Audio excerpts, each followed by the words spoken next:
আমি মনে করি যে বিএসএফ এর এমন কর্মকাণ্ড এই মুহূর্তে বাংলাদেশের অন্তর্বর্তীকালীন সরকারের যিনি প্রধান উপদেষ্টা আছেন তাকে এক ধরনের চ্যালেঞ্জ ছড়ে দেওয়া হচ্ছে যে তুমি রাষ্ট্র ক্ষমতায় বসেছো, তুমি যে সংস্কার চাচ্ছ বা ভারতের ইস্যুতে তোমাদের যে সমন্বয়করা আছে তারা যেই ধরনের কথাবার্তা বলছে তাদেরকে থামতে বলো।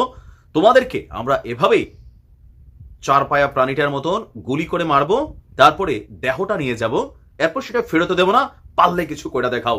একটা চ্যালেঞ্জিং ইস্যুতে, কারণ মাত্র গেল কয়েকদিন আগে সার্জিসরা, সমন্বয়ক আসিফ মাহমুদরা, নাহিদরা বলছিল যে ভারতের সাথে বন্ধুত্বের ইস্যুটাতে ন্যায্য হিস্সা অথবা সীমান্ত ইস্যুতে ভারতকে জবাবদিহিতায় আনতে হবে।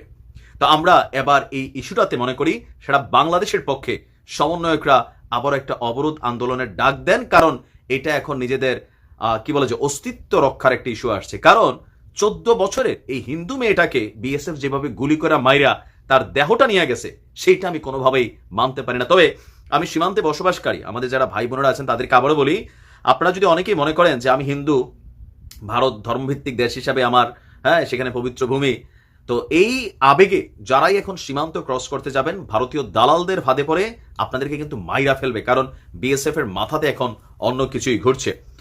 মৌলভীবাজারের কুলাউড়ায় ভারতীয় সীমান্তরক্ষী বাহিনীর হাতে গুলিতে স্বর্ণা দাস নামক 14 বছরের ছোট্ট এক কিশোরী নিহত হয়েছে।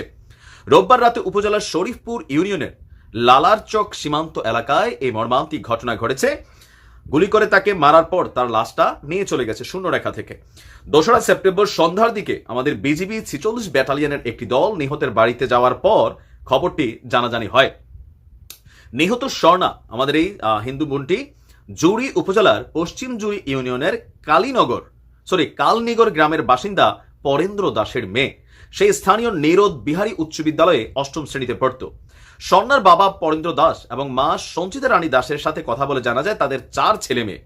এক ছেলে দীর্ঘদিন যাবৎ ভারতের ত্রিপুরায় থাকেন। ছেলেকে দেখতে সঞ্চিতা তার ছোট মেয়ে স্বর্ণাকে নিয়ে গতকালকে রাতে স্থানীয় 2 দালালের সহযোগিতায় লালারচক সীমান্ত দিয়ে ভারতে যাওয়ার চেষ্টা করেন। এ সময় তাদের সঙ্গে চট্টগ্রামের এক দম্পতিও ছিল। রাত 9টার দিকে ভারতের কাঁটাতারের বেড়ার কাছে পৌঁছালে ওভারক্রস করে নাই বিএসএফ তাদের লক্ষ্য করে এলোপাতারি গুলি চালায়। এইটারই ব্যাখ্যা চাচ্ছি আমরা ভারতের কাছে। এতে স্বর্ণা ঘটনাস্থলে মারা যায়, তাদের সঙ্গে থাকা দম্পতিও আহত হন। গুলি থামার পর সঞ্চিতা সহ বাকিরা মানে স্বর্ণার মা সহ বাকিরা লালারচক গ্রামের একটি বাড়িতে ঢুকে আশ্রয় নেন। পরে আহত দম্পতিকে চিকিৎসার জন্য সিলেটের ওসমানী মেডিকেল কলেজ হাসপাতালে পাঠানো হয়। বিএসএফ এর গুলিতে কিশোরী নিহতের খবরের বিষয়টি নিশ্চিত করেছেন আমাদের 46 ব্যাটালিয়নের যিনি কমান্ডার আছেন নায়েক উবায়েদ। তিনি বলছেন কয়েকজন বাংলাদেশি ভারতে যেতে চেয়েছিল, এর মধ্যে বিএসএফ এর গুলিতে মারা গেছে। ভারতীয় কর্তৃপক্ষ নিহত কিশোরীর মরদেহ হস্তান্তর করেনি। এই জিনিসটাই মাইরি গত 16টা বছর আওয়ামী লীগ আমলে যখন হয়েছে আমরা প্রতিবাদ করেছি। আমাদের মন্ত্রীরা নমনীয় ছিল।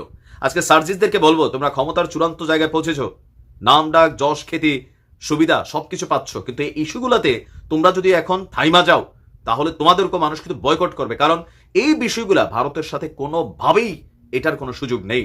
এখন ডক্টর ইউনূসের ক্ষমতা আছে, পশ্চিমাদেরকে এখানে ইনভলভ করতে হবে যে সীমান্তে কোন রকম গুলি, মরণঘাতী কোনো গুলি করা যাবে না। রাবার বুলেট ছুটতে পারে, যদি এক্সট্রিম লেভেলে কেউ যায় ভাই যদি ঢুকে তোমরা গ্রেপ্তার করো। আমাদের তারা গ্রেপ্তার করছি না, কয়েকদিন আগে তো গ্রেপ্তার করছি, করে তো আবার তাদেরকে আমরা আইনিভাবে তাদের কাছে হস্তান্তর করছি। তো আমাদের মানুষদেরকে কেন তোমরা মেরা ফেলবা?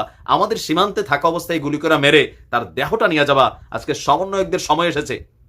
এমনি তো অনেক কথা বলা যায়, কিন্তু চেয়ারে বৈশা এই কাজগুলোকে করা বড় কঠিন বিষয়।